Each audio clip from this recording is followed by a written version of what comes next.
Mandates ban. The SoCal city that is banning mask and vaccine mandates even as COVID cases surge. Saving a baby's life. See one police officer's actions that'll have one family eternally grateful.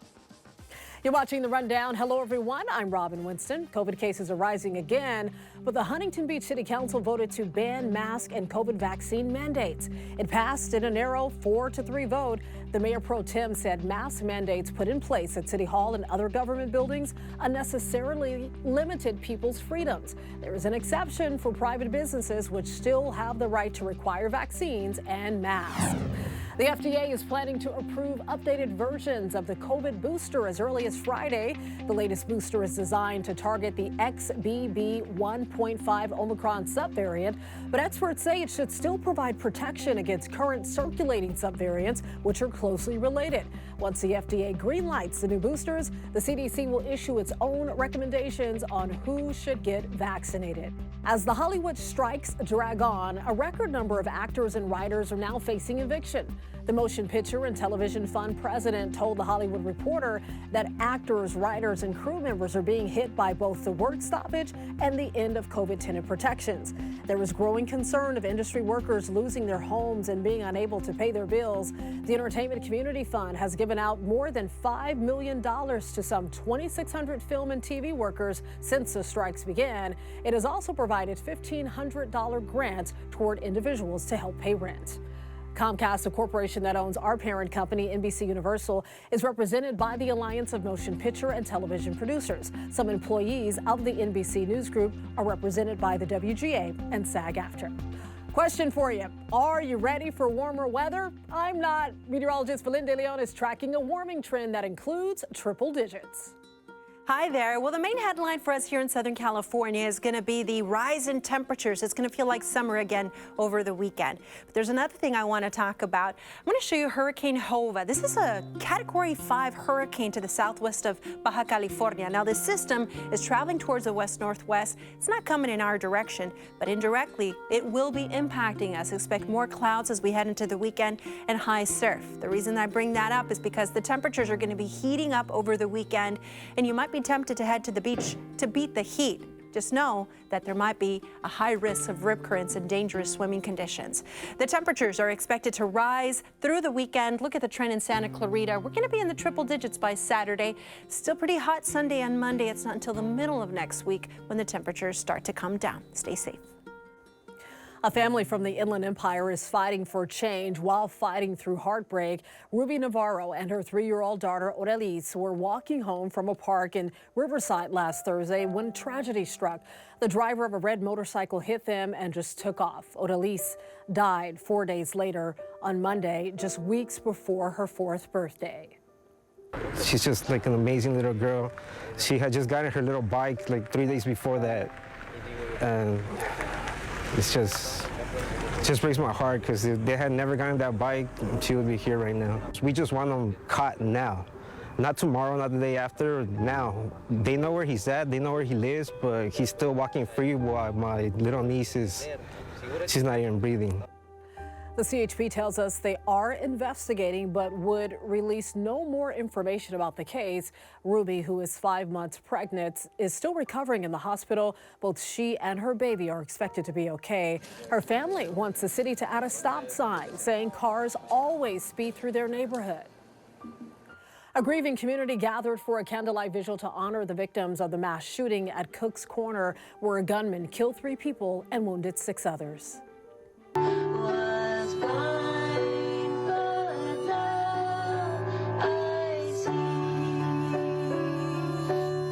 Wednesday marked 2 weeks since that horrible night. Cook's Corner customers, faith leaders, Orange County officials, and first responders attended the vigil at the Library of the Canyons in Silverado.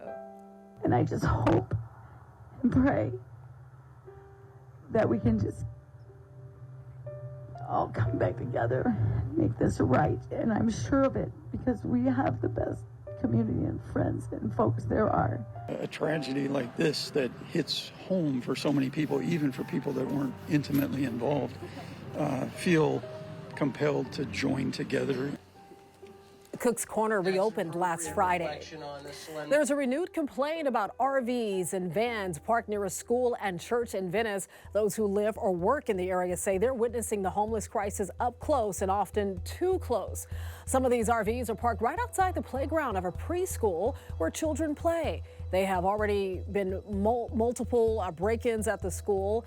And that may be why some neighbors have fortified their properties and set up security cameras.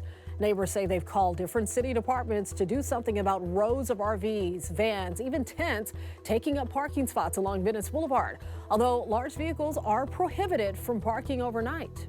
Unfortunately, some of them have, crossed the line of their behavior and are just really not living as good neighbors at all.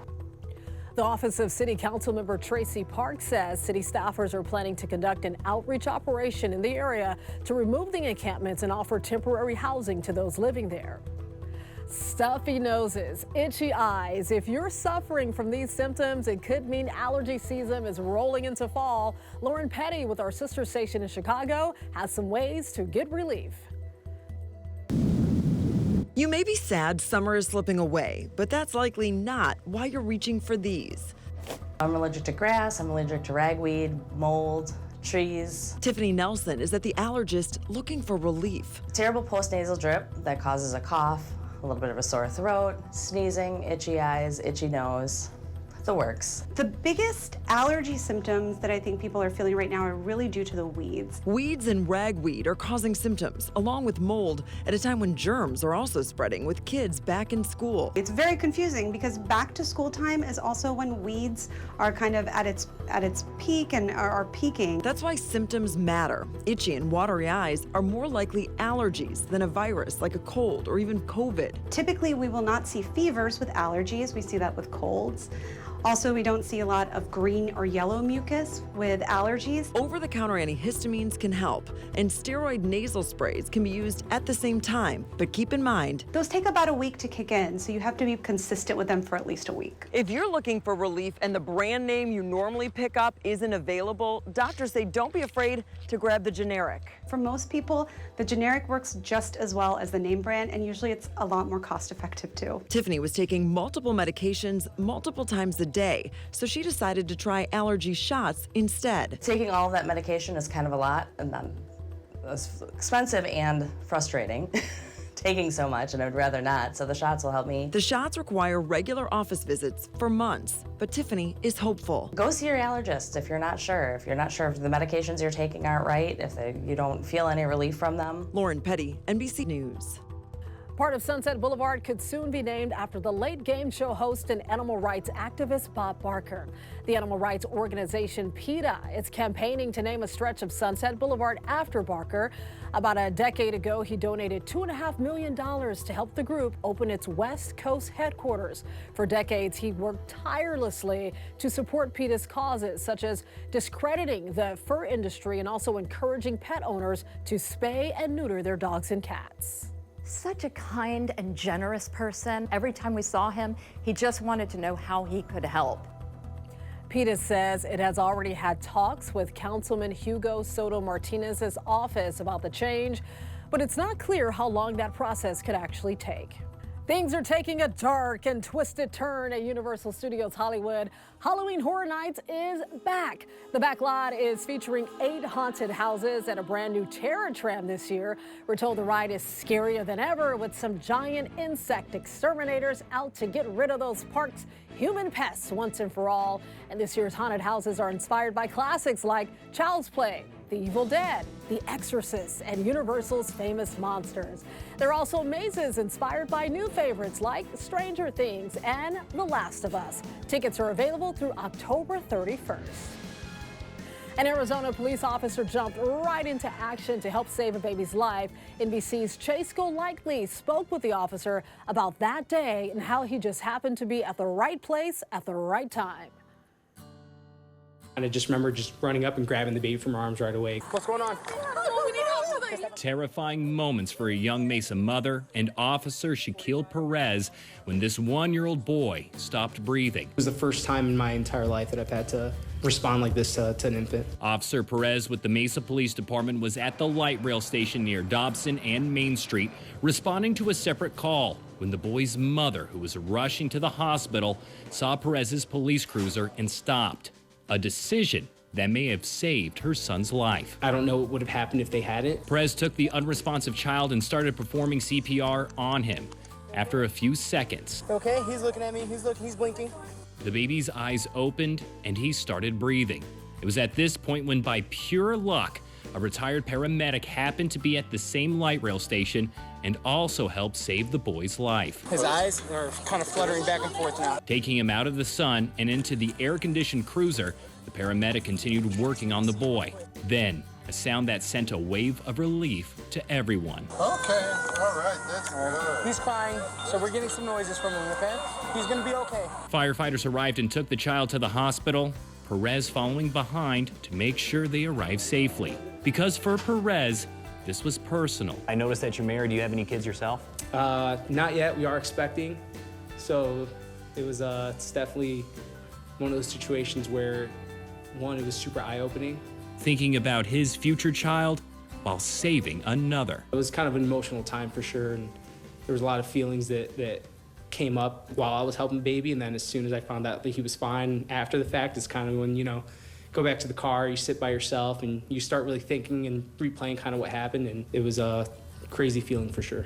All this time later, Perez can't help but think how everything just happened to come together for the young child's life to be saved. I was really grateful that I happened to be there at the right time, right? Mom was able to see me. They made the best decision ever to stop, right? And, come get some help. And like I said, it'll probably stay with me for the rest of my life.